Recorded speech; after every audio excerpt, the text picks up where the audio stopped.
Aujourd'hui j'avais envie de papoter avec vous, je sais pas trop ce que je ferai de cette séquence. Peut-être qu'elle se retrouvera en séquence d'ouverture d'une vidéo, je sais pas. Est-ce que vous n'avez pas vous des fois l'impression que dans le monde dans lequel on vit, on nous demande beaucoup, on est dans la société du beaucoup, du trop même, du tout le temps, du tout de suite, non-stop. Et il faut être disponible, et il faut réagir de suite, être dans la réaction. Et c'est un peu usant quand même. J'avais pas ce ressenti-là il y a encore 10 ans. Ça doit être parce que je vieillis. Et beaucoup de gens qu'on connaît ont énormément de pression dans n'importe quel corps de métier, secrétaire, chercheur, ostéo, infirmière, juriste, enfin c'est global, ça interroge. Bref, tout ça pour dire que j'avais justement envie de vous proposer une vidéo placée sous le signe du peu.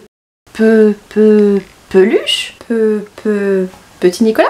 L'autre jour, il y a Aurore de Lit avec Aurore qui en parlait. Elle est en train de le lire avec son petit garçon de 6 ans, je crois. Et je me suis dit, pourquoi est-ce que j'ai jamais eu l'idée de faire découvrir au lardon le petit Nicolas que j'adorais moi quand j'étais enfant. Donc là, on est en train de le lire. On est presque au bout du tome originel. Et évidemment, il adore. On enchaînera avec lui. Ça vous rappelle quelque chose ?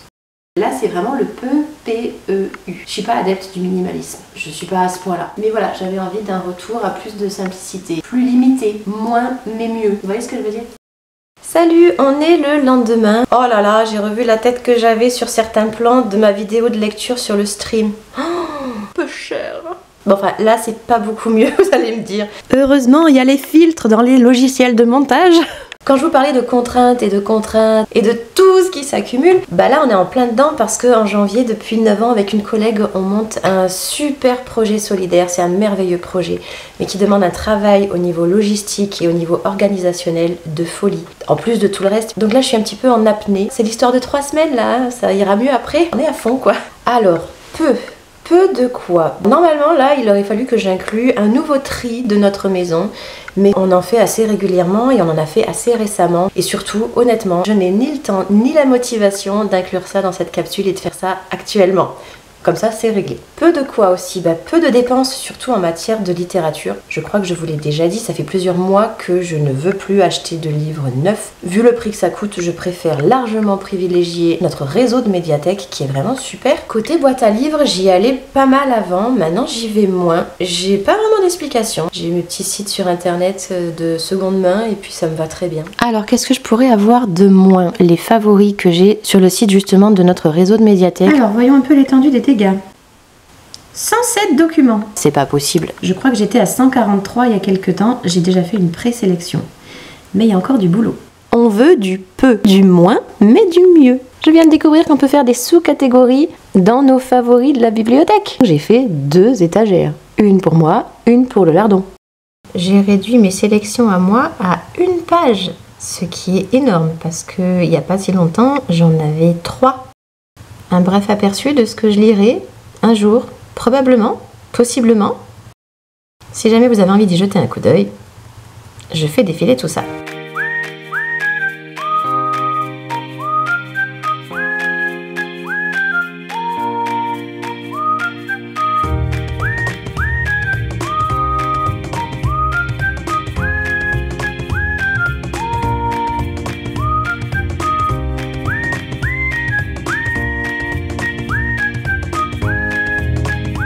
Dans le même ordre d'idées, il faut vraiment que je réduise et réorganise mes favoris lecture dans l'ordinateur. Toutes les références que je repère sur les blogs, sur les sites, dans les vidéos. Voilà un petit aperçu simplement de ma rubrique Halloween automne.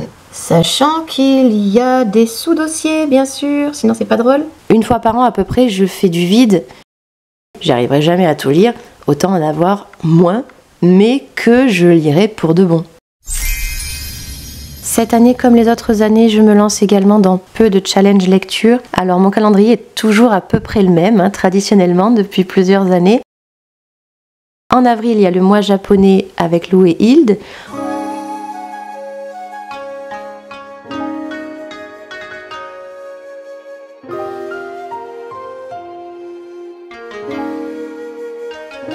En juin, il y a le mois anglais avec Lou et Titine.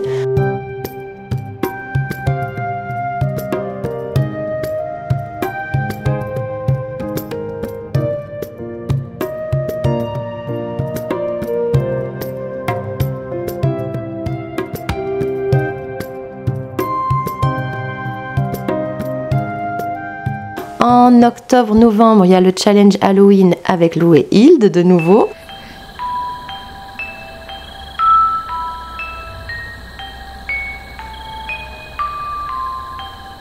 Autour de Noël, il y a 2 challenges qui me plaisent bien, celui de Mia Rosa, Christmas Time, et alors la prochaine fois ce sera Il était 13 fois, je crois, Noël, organisé par Chicky Poo et Samariane sur leurs blogs respectifs.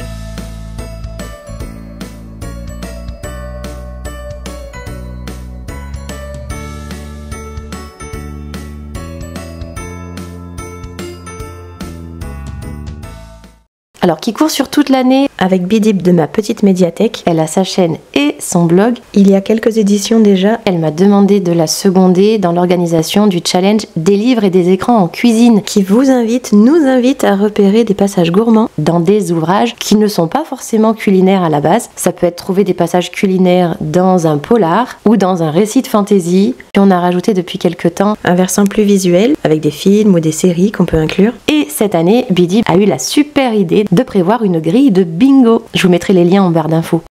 Chez Bidip, il y a aussi le challenge annuel Le Tour du Monde en 80 livres depuis quelques années. Je le trouve chouette, même si j'avoue, je prends quelques libertés avec les règles de départ. Là aussi, je vous mettrai le lien. Allez-y, c'est super motivant et ça nous fait découvrir d'autres horizons littéraires.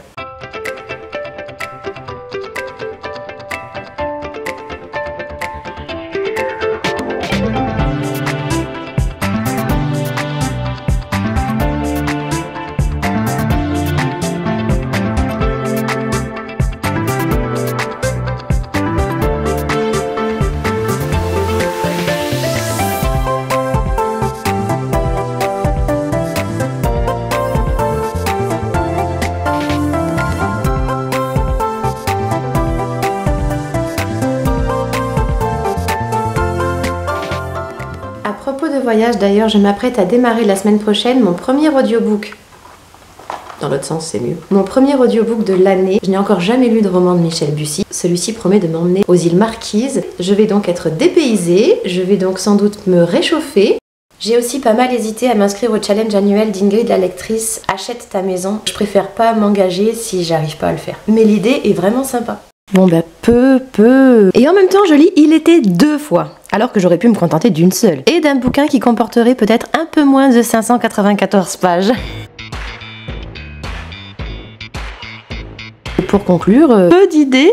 En même temps, j'avance pas trop dans mes lectures. Ah, bah tenez, je vous montre les 2 romans qui m'ont été prêtés par des collègues de français. On parlait de notre société de plus en plus exigeante. Et bien, ces 2 ouvrages vont a priori dans le sens d'une société meilleure avec un message d'espoir. Comme quoi, il est possible de changer tout ça et comme quoi on peut aussi voir les choses différemment. Des 2 autrices, je ne connais que Carole Martinez, Le cœur cousu, La terre qui penche, Du domaine des murmures. J'ai hâte de découvrir l'autre aussi.